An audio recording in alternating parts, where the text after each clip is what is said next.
Ասեցի, որ անվտանգային խնդիրն է։ Երկրորդը դա աշխատատեղերի հարցն էր, այսինքն սահմանամերձ համայնքում ապրելու կարևոր գրավականներից է նաև տնտեսական բաղը, բացի գյուղատնտեսությամբ, որ զբաղվում են,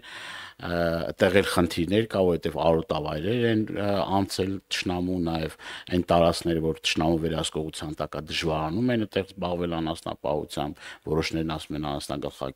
գլխաքանակի կրճատում է տեղի ունեցել, այսինքն ինչ աշխատատեղեր է նախատեսվում կամ պլանավորում կամ դուք ոնց եք մտածում, որ այդտեղ կլինեն աշխատատեղեր, բացի որ գյուղատնտեսությամբ զբաղվեն, եւ հաջորդ հարցը հետեւյալն է, արդյոք այն տարածքները, որոնք որ մարդիկ չեն կարողանում օրինակ մշակել կամ չգիտեմ իրենց անասնապահական նպատակներով օգտագործել, այդ հարցն իմիջիայլոց կադաստրի պետին տվել եմ, ասում եմ իմ տիրույթում չի, մարդիկ հարկ են վճարում, մարդիկ իմիջիայլոց մենակ Սյունիքում չի, դա ուրիշ տեղեր էլ կա, էլի, մարդիկ հարկ են վճարում, մարդիկ գումար են վճարում, բայց չեն կարողանում մշակել, ինչ որ բան այս հարցում ազգային ժողովը ձեր կարծիքով ինչ կարող է անել, որ մարդկանց այս հարցում հոգսը թեթևացնի, այսինքն այդ գումարը ես չեմ ասում, ես իմիջ գումարներ է, բայց ամեն դեպս գյուղացու համար դա, որովհետև այդ հարցն եմ բարձրացել, կուզեմ նաև ձեզ լսել։ Շնորհակալ եմ։ Շնորհակալ եմ, պարոն Դանիելյան, նախ շնորհակալ եմ, որ արված աշխատանքներ եք տեսել եւ գնահատում եք եւ իրականում ամբողջությամբ համաձայն եմ ձեզ հետ, որ կան բազմաթիվ խնդիրներ, հատկապես սահմանամերձ բնակավայրերում եւ առանձնապես նաեւ կախված է նաեւ համայնքից, թե որ համայնքի սահմանամերձ բնակավայրերում, այո, Սյունիքում ինչպես եւ վստահ եմ Հայաստանի բազմաթիվ բնակավայրերում, գյուղական բնակավայրերում բազմաթիվ են խնդիրները, ինչը ենթադրում է, որ պետք է օր ու գիշեր ել ավելի ջանասիրաբար աշխատենք եւ ավելի շատ միջոցներ հատկացվեն հենց գյուղական բնակավայրերին։ Բնականաբար առաջին բանը, որը ընդհանրապես մարդու մտքով անցնում է, յուրաքանչյուր քայլից առաջ դա անվտանգային միջավայրի ապահովումն է, հատկապես Սյունիքում։ Առանց այս միջավայրի ապահովմանը մի քիչ դժվար է, հա, մարդու ուղեղը կենտրոնանում, եթե բնակվում է հենց սահմանի մոտ, բայց միևնույն ժամանակ տեսեք նույն Գորիսը իր մի քանի գյուղերով դանդաղ ուշքի է գալիս եւ զբոսաշրջության ոլորտը զարգանում է, հետեւաբար որքան շատ մենք աղաղակենք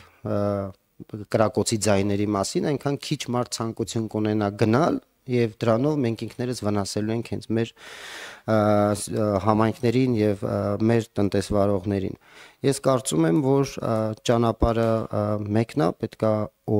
ամեն օր աշխատենք, ենթակառուցվածքները զարգացնենք եւ հնարավորություն ստեղծենք, որպեսզի մարդիկ կարողանան գործունեություն ծավալել, դե իսկ անվտանգային իրավիճակի միակ լուծումը իհարկե խաղաղությունն է, որը որ հույս ունենք մոտ ապագայում տեղի կունենա եւ այս խնդիրը մեկընդմիշտ կլուծվի։ Աշխատատեղերի հետ կապված այստեղ ես չեմ կարծում, որ տարբերությունը էապես մեծ է սահմանամերձ եւ ոչ սահմանամերձ բնակավայրերի մասին խոսելիս, որովհետեւ գյուղական միջավայրը ենթադրում է, որ այդտեղ ավելի շատ պետք է մտածել զբաղվածության հարցի շուրջ, ոչ թե աշխատատեղերի, որովհետեւ ցանկացած ներդրում իրենից ենթադրում է բիզնես հաշվարկներ եւ սովորաբար գյուղական բնակավայրերում, հատկապես փոքր բնակավայրերում այդքան էլ մեծ սիրով չեն գնում այնտեղ մեծ ներդրումներ անել, հետեւաբար զբաղվածությունն է, մեր պատկերացմամբ դա ժամանակակից տեխնոլոգիաների կիրառմամբ գյուղատնտեսական եւ անասնապահության զարգացում է, ինչն էլ հենց կառավարությունը ունի նման ծրագրեր, խելացի անասնաֆերմաների, ջերմոցային տնտեսությունների հետ կապված եւ նաեւ մեր գործընկերների հետ առաջ ենք տանում, այսինքն միտքը պետք է որ ավելի փոքր քառակուսու մետրից ստանալ առավել շատ արտադրանք։ Ինչ վերաբերվում է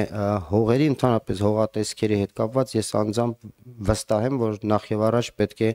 մեր հողերի կարգերը եւս մեկ անգամ ստուգենք, որտեղ վերջին անգամ, եթե չեմ սխալվում, 70-ականներին է արված եւ այդ կատեգորիաները պետք է ստուգվենք, շատ մեծ աշխատանք իրանից ենթադրում, բայց պետք է մի օր դա անենք, որպեսզի կարողանանք ճիշտ կառավարենք մեր հողային ֆոնդը։ Դա կարծում եմ առաջնայինն է։ Շնորհակալություն, եթե պատասխանեցիք։ Շնորհակալություն, պարոն Ղուկասյան, Տավուշի մարզպետ Հայկ Ղալմյանը